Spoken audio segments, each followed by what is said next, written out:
El funeral de mi esposa Isabel había tenido lugar apenas 3 meses antes. Habían pasado solo 90 días desde que el ataúd blanco descendió bajo la tierra, llevándose con él a la mujer que fue mi compañera durante 30 años. Aún así, allí estaba yo, de pie en la sala de la casa que habíamos levantado juntos, el lugar donde criamos a nuestra hija Lucía. Nunca imaginé que, entre esas mismas paredes, escucharía unas palabras capaces de sacudirme más que el propio silencio de la ausencia. «Papá, tenemos que hablar sobre esta casa», dijo Lucía con una voz sorprendentemente distante, mientras permanecía al lado de su esposo, Javier. ¿Hablar de la casa? Sonaba como si mi hogar de toda una vida se hubiera convertido en un simple asunto de negocios. «¿Qué ocurre con la casa?», pregunté, aunque una parte de mí ya intuía que la respuesta no iba a traer nada bueno. Javier carraspeó antes de intervenir. Tenía 32 años, llevaba apenas 2 casado con mi hija, y jamás había necesitado esforzarse demasiado para conseguir lo que quería. Siempre me observaba como si yo fuera el último obstáculo entre él y sus planes. «Don Fernando, hay que ser realistas. Esta casa es demasiado grande para una sola persona. A su edad será muy difícil mantenerla en buenas condiciones. Llevo 40 años viviendo aquí. Creo que sé perfectamente cómo cuidar mi propia casa». «Papá, no seas tan obstinado», intervino Lucía. «Javier tiene razón. La casa necesita reparaciones importantes. El jardín está abandonado, las tuberías son antiguas y el techo también necesita arreglos. Y pienso hacerlo». «¿Con qué dinero?», respondió Javier con una calma que rozaba la arrogancia. «Su pensión apenas alcanza para los gastos diarios. Conviene pensar con lógica». Lucía dio unos pasos hacia mí y tomó mi mano. Sin embargo, aquel gesto ya no transmitía el cariño que conocía desde que era niña. «Papá, escúchanos. Javier y yo hemos estado pensando en una solución. Podemos venir a vivir contigo. Así no estarás solo y nosotros nos encargaremos de todo». Había algo extraño en la forma en que lo dijo. No sonaba como una propuesta, sino como una decisión ya tomada. «No hace falta. Estoy bien aquí». «Pero ya nada es como antes», respondió ella mientras soltaba mi mano. «Mamá ya no está. Tu vida cambió y tienes que aceptar esa realidad». Aquellas palabras cayeron sobre mí con un peso difícil de describir. No porque desconociera la pérdida, sino porque parecía hablar de Isabel como si hubiera sido un capítulo cerrado que simplemente debía olvidar. «Tu madre falleció hace apenas 3 meses, Lucía. Mi vida no terminó con ella. Estoy atravesando un momento difícil, pero sigo aquí». «Lo sabemos», respondió ella. «Precisamente por eso queremos ayudarte». Javier rodeó sus hombros con un brazo y tomó nuevamente la palabra. «Pero si vamos a vivir aquí, las cosas tendrán que organizarse de otra manera». «¿A qué te refieres?». Lucía respiró profundamente antes de contestar. «Ahora solo estamos nosotros dos. Somos una familia y, si compartimos esta casa, tendremos que establecer nuestras propias reglas». Javier habló con la seguridad de alguien convencido de que todo estaba decidido. «La casa necesita una renovación completa. Queremos modernizarla, adaptarla a los tiempos actuales. Usted tendría una habitación, quizá 2, pero el resto de la vivienda sería para nosotros. Esta sigue siendo mi casa». «Legalmente», respondió Lucía con absoluta tranquilidad. «La propiedad estaba a nombre de mamá y tuyo. Ahora la parte de mamá me corresponde por herencia, así que también es mía». Sentí que el suelo desaparecía bajo mis pies. Mi propia hija hablaba de herencias cuando el recuerdo de su madre seguía presente en cada rincón de aquella casa. Javier continuó sin mostrar la menor incomodidad. «Además, si rechaza nuestra ayuda, tarde o temprano tendrá que vender. Entre impuestos, mantenimiento y otros gastos, será complicado sostener todo esto usted solo. Cuando eso ocurra, Lucía recibirá igualmente la parte que le corresponde. Nosotros estamos ofreciendo una solución beneficiosa para todos». «Pero habrá condiciones», añadió Lucía. «La convivencia exige colaboración». «¿Colaboración?». «Sí, ayudar con la limpieza, la cocina y algunas tareas de la casa. Javier y yo tenemos nuestras ocupaciones y no podremos hacerlo todo». Hizo una breve pausa antes de terminar la frase. «Si no aceptas eso, tendrás que marcharte». Esas palabras salieron de la boca de la misma niña que alguna vez aprendió a caminar tomada de mi mano, por quien acepté jornadas dobles durante años para pagarle los estudios. Ahora me estaba diciendo que debía convertirme en un ayudante dentro de mi propia casa o abandonar el lugar donde había construido toda mi vida. La observé en silencio, buscando en su mirada alguna señal de que todo aquello fuera un terrible malentendido. No encontré nada, solo una determinación fría y calculada. Entonces sonreí. Fue una sonrisa tranquila, serena, la misma expresión que Isabel utilizaba cuando algo la decepcionaba profundamente, pero prefería responder con dignidad antes que con gritos. «Gracias, hija», dije con absoluta calma. Lucía frunció el ceño, desconcertada. «¿Gracias?» «Sí. Gracias por mostrarme quién eres de verdad. Me has facilitado muchas cosas». Subí lentamente a mi habitación y abrí el cajón de la mesita de noche. Allí seguía el sobre color manila que había preparado una semana antes, después de una conversación con mi abogado. Una conversación que decidí tener porque, en el fondo, algo me decía que este momento terminaría llegando. Regresé a la sala mientras Lucía y Javier hablaban en voz baja, seguramente imaginando cómo transformarían aquella casa según sus propios gustos. «Lucía», dije mientras le entregaba el sobre, «aquí tienes la herencia que he preparado para ti». Ella lo tomó con una sonrisa de satisfacción. «Sabía que terminarías comprendiendo, papá. No hace falta que te vayas. Solo tenemos que acordar las reglas». «La verdad es que sí me voy», respondí sin alterar el tono de voz. «Esta misma tarde recogeré únicamente mis pertenencias personales. Todo lo demás pueden conservarlo, o hacer con ello lo que consideren». «No hace falta que te vayas», dijo Sergio con un tono que ya no sonaba tan seguro. «Podemos hacer todo poco a poco». «No hay nada que negociar», respondí con serenidad. «Me marcho. Esta casa ya es de ustedes. O, mejor dicho, una parte le pertenece a Lucía por la herencia de su madre. Pero yo no voy a quedarme aquí para convertirme en el empleado de nadie. Prefiero vivir en un lugar pequeño con dignidad que permanecer en una casa enorme donde ya no se me respeta». «Papá, estás exagerando», comenzó Lucía. «Abre el sobre», la interrumpí. «Ahí encontrarás todo lo que vas a recibir de mí. Léelo». Lucía tomó el sobre con una mezcla de curiosidad y confianza. Sacó varios documentos y comenzó a leer. Poco a poco, el color desapareció de su rostro. «¿Qué significa esto?», murmuró. «Léelo en voz alta», respondí. «Así Sergio también sabrá de qué se trata». Con la voz entrecortada, empezó a leer. «Última voluntad y testamento de Fernando Ruiz Mendoza, actualizado el 15 de marzo». Se quedó inmóvil al ver la fecha. «Hace apenas una semana», continuó, «por medio del presente documento quedan anuladas todas las versiones anteriores de mi testamento. Mis bienes serán distribuidos de la siguiente manera». Volvió a detenerse. Apenas podía continuar. «A mi hija Lucía Ruiz Herrera le dejo la cantidad de $1 mexicano». Levantó la vista completamente desconcertada. «Esto no puede ser». «Continúa». Respiró hondo y siguió leyendo. «Esta decisión no responde a un error ni a una omisión. Es una determinación consciente, tomada después de reflexionar sobre sus acciones y los valores que ha demostrado». «¡Papá!», exclamó. «No puedes hacerme esto». «Termina de leer». Las lágrimas comenzaron a aparecer mientras seguía avanzando por el documento.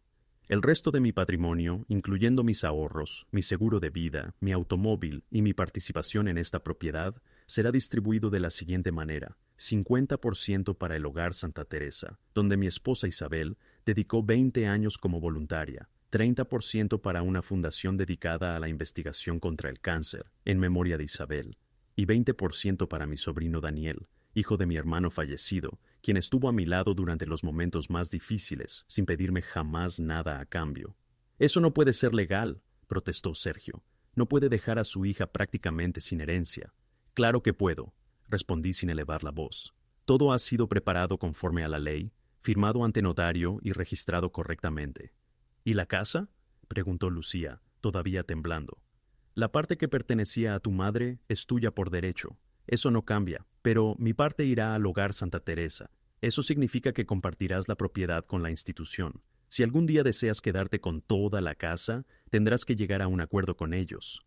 El grito de Lucía rompió el silencio de la habitación. «¿Cómo has podido hacer algo así? Soy tu única hija». «La hija que crié ya no está», respondí con tristeza. «La persona que tengo delante decidió ver a su propio padre como un estorbo, y no como alguien que necesitaba compañía después de perder a la mujer con la que compartió toda una vida. Yo solo quería ayudarte. No, querías controlar mi vida. Querías decidir cómo debía vivir y convertir esta casa en algo que ya no me perteneciera». Sergio dio un paso al frente, incapaz de ocultar su enfado. «Está actuando por rencor. Lucía merece esa herencia. Es su familia. Compartir la misma sangre no garantiza el respeto. Lo que realmente construye una herencia son el cariño, la gratitud y la dignidad. Y, lamentablemente, Lucía dejó de demostrar esas cualidades. Lucía cayó de rodillas. Papá, por favor, no hablas en serio. Cambia ese testamento. Yo no quería decir todo aquello. Estaba nerviosa. Sergio fue quien... No culpes a tu esposo. Las palabras salieron de tu boca. Fuiste tú quien dijo que ya solo existían ustedes dos. Fuiste tú quien me dio a elegir entre servirles o marcharme. Me dirigí hacia la puerta. ¿A dónde vas?, preguntó entre lágrimas. A preparar mis cosas. Lo dije desde el principio. Hoy mismo me marcho. La parte que te corresponde por tu madre seguirá siendo tuya. La otra tendrán que resolverla con el Hogar Santa Teresa. Antes de salir, me detuve unos segundos. Lucía, hace apenas 3 meses despedimos a tu madre. En lugar de acompañarnos en el dolor y mantener vivo su recuerdo, convertiste todo esto en una discusión sobre propiedades. Después de eso, ya no puedo quedarme aquí. Te vas a arrepentir, gritó Sergio. Cuando seas mayor y necesites ayuda, recordarás este día. Lo miré con una leve sonrisa. Ya soy mayor, y sé perfectamente lo que significa enfrentar momentos difíciles. Pero prefiero vivir con tranquilidad y conservar mi dignidad antes que compartir mi vida con personas que solo me ven como una carga. Subí las escaleras por última vez. Desde arriba podía escuchar a Lucía llorando, mientras Sergio intentaba calmarla, sin dejar de hablar sobre la posibilidad de impugnar el testamento. Preparé 2 maletas con lo realmente importante: mi ropa, las fotografías de Isabel, nuestro anillo de bodas que nunca tuve valor para guardar definitivamente, el collar que ella llevaba casi todos los días, y los álbumes donde aún aparecía Lucía cuando era una niña llena de ilusión. Lo que ninguno de los dos sabía era que llevaba semanas preparándome para ese momento. Había dejado constancia de cada conversación, de cada comentario y de cada gesto que terminó confirmando lo que, en el fondo, ya sospechaba. 3 horas más tarde, cerré la puerta por última vez. Subí a mi viejo automóvil, que seguía funcionando como el primer día, y conduje hasta el pequeño apartamento que había alquilado una semana antes, en un edificio sencillo, cerca del centro. No era una vivienda elegante ni especialmente amplia, pero tenía algo que ningún lujo podía ofrecerme. Era un lugar donde nadie iba a decirme que debía ganarme el derecho a vivir allí. Esa misma noche, mi teléfono no dejó de sonar. 12 llamadas perdidas. Todas eran de Lucía. No respondí ninguna. Después empezaron a llegar los mensajes. 7:23 de la tarde. Papá, por favor, hablemos hoy. 7:45 de la tarde. Todo esto fue un malentendido. 8:10 de la tarde. Sergio habló de más, pero yo nunca quise que pasara esto. 9:02 de la noche. Por favor, contéstame. 10:15 de la noche. Al menos dime dónde estás. Leí cada uno de ellos, pero el silencio era la única respuesta que podía ofrecer. A la mañana siguiente recibí una llamada del Hogar Santa Teresa. Era doña Teresa, la directora del lugar y una gran amiga de Isabel. Don Fernando, ¿es cierto lo del testamento? Completamente cierto, doña Teresa. Es una donación muy importante. ¿Está seguro de su decisión? Más que nunca. Isabel dedicó 20 años de su vida a este hogar. Lo más justo es que su generosidad siga ayudando a quienes lo necesitan. La mujer guardó silencio unos segundos antes de añadir. Su hija nos llamó. Dice que alguien lo está influenciando y que piensa impugnar el testamento. Está en su derecho de intentarlo, pero no cambiará nada. Todo fue preparado correctamente y dentro de la ley. Una semana más tarde, Lucía apareció frente a la puerta de mi nuevo apartamento. Nunca supe cómo consiguió la dirección. Papá, por favor, necesitamos hablar. Ya no queda nada por decir. Sí queda. Cometí un error. Sergio me presionó. Yo no quería que las cosas terminaran así. La observé durante unos segundos. Lucía, ¿sabes cuántas veces mencionaste a tu madre durante aquella conversación? Bajó la mirada. Ninguna. Ni una sola vez hablaste de ella con cariño. Solo dijiste que ya no estaba, como si eso fuera simplemente un hecho sin importancia. En ese momento entendí muchas cosas. ¿Estaba bloqueada? Cada persona vive el duelo de una manera distinta. Tienes razón. Yo lo viví llorando cada noche y visitando su lugar de descanso cada semana. Tú decidiste pensar primero en la casa. Las lágrimas comenzaron a correr por sus mejillas. Esta vez parecían sinceras, pero ya no bastaban. Papá, sigo siendo tu única familia. Negué lentamente con la cabeza. La persona que compartió mi vida durante 30 años era mi familia. Ella ya no está. Tú elegiste convertirte en alguien a quien apenas reconozco. No puedes apartarme de tu vida. No soy yo quien tomó esa decisión. Fuiste tú quien me hizo sentir como un estorbo dentro de mi propia casa. Yo solo acepté la realidad que tú misma creaste. Lucía no encontró nada más que decir. Se marchó llorando. Pasaron varios meses sin volver a verla. Con el tiempo comprendí que había cometido un error muy común. Pensé que criar a un hijo con amor garantizaba recibir el mismo amor de regreso. La vida me enseñó que no siempre es así. 6 meses después, mi abogado me llamó para informarme que Lucía había intentado anular el testamento. El juez rechazó la demanda. Todo estaba correctamente redactado y no existía ningún motivo para modificar mi última voluntad. Más adelante, Lucía decidió vender la parte de la vivienda que había heredado de su madre. Como copropietario, el Hogar Santa Teresa ejerció su derecho de compra y adquirió esa parte por su valor correspondiente. Con ese dinero, Lucía y Sergio compraron un apartamento mucho más pequeño. Con el paso de los meses, su relación empezó a deteriorarse. Las discusiones eran constantes. Las expectativas de una gran herencia nunca se hicieron realidad. Tiempo después, supe que terminaron separándose. Mientras tanto, mi antigua casa comenzó una nueva etapa. El Hogar Santa Teresa la transformó en un centro de día para personas mayores. Un lugar donde podían reunirse, participar en actividades, recibir atención y compartir tiempo con otras personas. Decidieron llamarlo Casa Isabel, en homenaje a mi esposa. Me invitaron a la inauguración. Recorrí cada habitación que algún día construimos juntos. Aquellas paredes, que antes guardaban nuestros recuerdos, ahora estaban llenas de conversaciones, sonrisas y nuevas historias. Lloré. Pero, por primera vez en mucho tiempo, fueron lágrimas de paz. Un año después del fallecimiento de Isabel, recibí una carta de Lucía. Decía: «Papá, llevo un año asistiendo a terapia. Durante este tiempo entendí todo el daño que provoqué. Mi matrimonio terminó. Sergio nunca estuvo interesado en construir una familia. Solo pensaba en el dinero. Cuando comprendió que no habría la herencia que esperaba, también desapareció nuestro matrimonio. Perdí a mamá. Perdí la relación contigo. Perdí mi hogar y también a la persona con la que compartía mi vida. Lo perdí todo por no valorar lo que realmente importaba. No espero que me perdones. Solo necesitaba decirte que ahora entiendo mi error. Convertí el dolor en ambición y traicioné la memoria de mamá y también tu confianza. Si algún día deseas verme, estaré esperando. Con cariño, Lucía». Leí aquella carta varias veces. Después la guardé cuidadosamente en un cajón. Hasta hoy no la he respondido. Quizá algún día encuentre las palabras. Quizá no. Hoy, con 69 años, vivo en paz.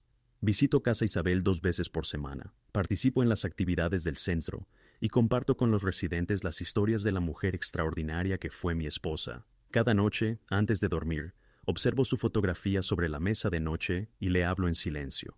Lo conseguimos, mi amor. Tu recuerdo sigue vivo. Tu generosidad continúa ayudando a muchas personas. Y también aprendí a proteger mi propia dignidad. Con los años comprendí una verdad que jamás olvidaré. La familia no se define únicamente por los lazos de sangre. La verdadera familia es aquella que sabe cuidar, respetar y valorar a quienes tiene a su lado.